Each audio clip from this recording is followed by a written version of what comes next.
Hola queridos centinelas, sean bienvenidos a la 13ª y última lección de este tercer trimestre, titulada El primer lugar. El texto clave de esta semana lo podemos encontrar en 2 Corintios capítulo 10 versículo 5. Dice así: derribando argumentos y toda altivez que se levanta contra el conocimiento de Dios y llevando cautivo todo pensamiento a la obediencia de Cristo.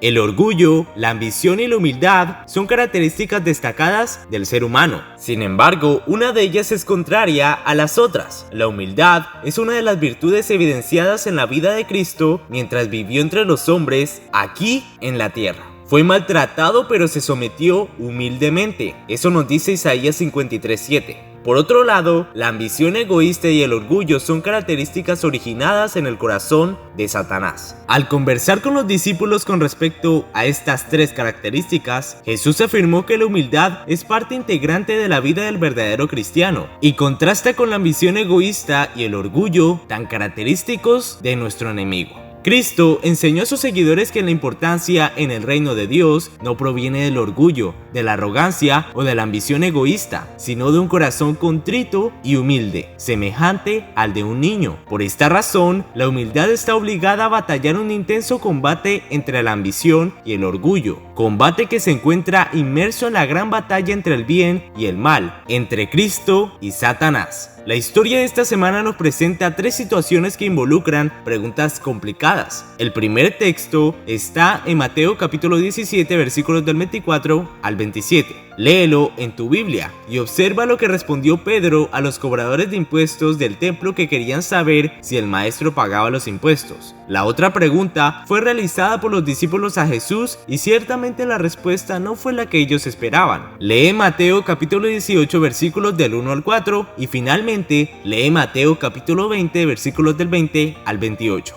Y nota cuál fue la respuesta que Jesús dio a la madre de Santiago y de Juan.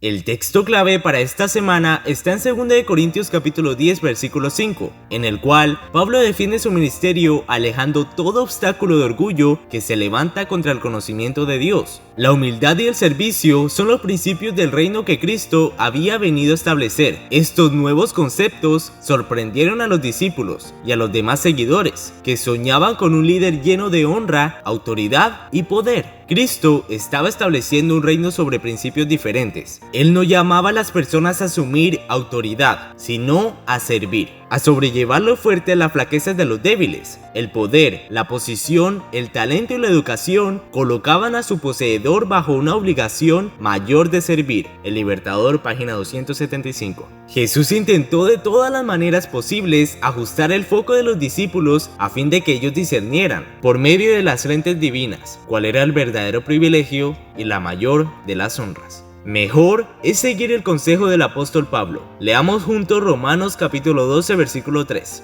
Dice así: digo pues, por la gracia que me es dada, a cada cual que está entre vosotros, que no tenga más alto concepto de sí que el que debe tener, sino que piense de sí con cordura, conforme a la medida de fe que Dios repartió a cada uno.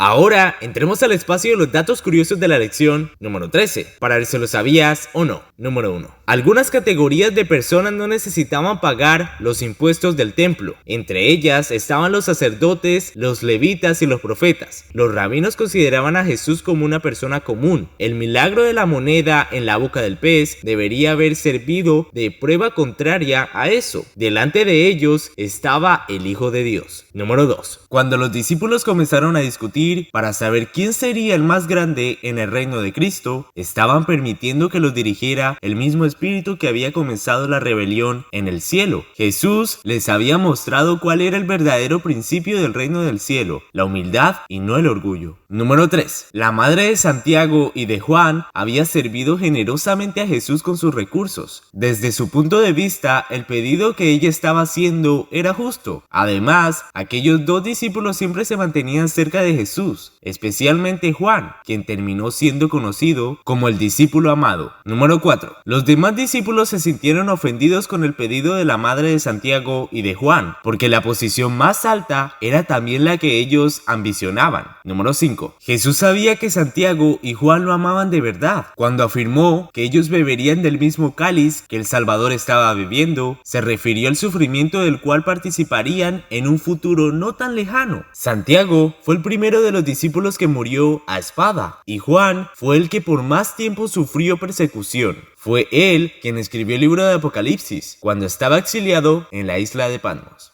Tras el orgullo viene el fracaso, tras la altanería, la caída. Más vale humillarse con los pobres que hacerse rico con los orgullosos. Proverbios capítulo 16, versículos 18 y 19.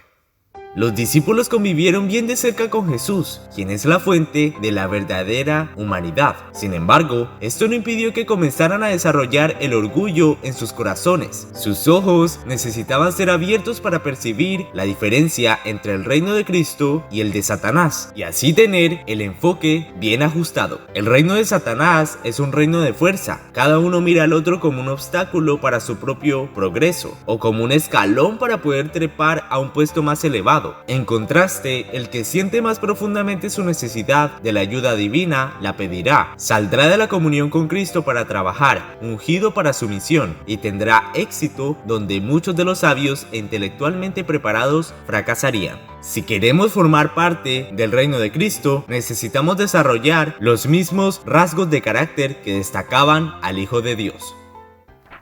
Les contaré una corta historia para que juntos reflexionemos. En una villa rural de África, una madre salió de noche a comprar alimentos en una tienda de la localidad. En su camino, ella se encontró con una dama que vendía bananas. Ella pensó que las bananas serían buenas para sus niños. Desafortunadamente, solo quedaban 2 bananas. Ella no tuvo más opción que comprarlas, aunque sabía que tenía 3 hijos cuyos nombres eran Morati, Shaina y Sareb. Al regresar a casa, Morati estaba entusiasmado de tener una banana completa para él. Sareb estaba igualmente deseoso de tener una entera para él, pero Shaina, que era humilde y complacida, pensó que ella tendría un pedazo de las 2 bananas. Si estuvieras en esta situación, ¿cómo te asegurarías de que Shaina, la humilde y complaciente, coma una mayor porción de bananas que los otros 2 que fueron arrogantes, orgullosos y ambiciosos?